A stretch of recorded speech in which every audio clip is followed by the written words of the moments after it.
100 million people were slaughtered in the talking civilians, not talking about combat deaths, were slaughtered in the 20th century. 100 million. There's no way we can wrap our heads around that number. It's hard to wrap our heads around 100. 100 million?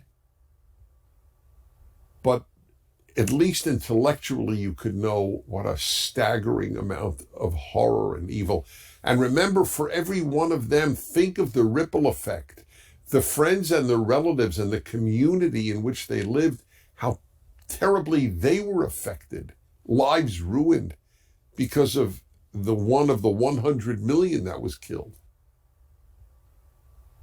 All of those killings was done by big governments.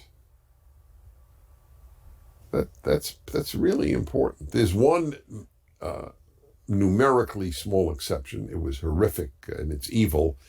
The Hutu genocide of Tutsis in Rwanda at the end of the 20th century. So I'm just saying that because I want you to understand I really am crazy about the truth.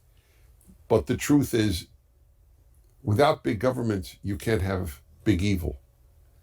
You can have little evils, murderers, rapists, and extortionists, pimps. I mean, it's a whole, or really trafficking. And so I want you to understand that big government means less liberty. By definition, it has to. There's a finite amount of space, and as the government takes up more space, you take up less space. That's why I came up with this phrase 20 years ago: the bigger the government, the smaller the citizen.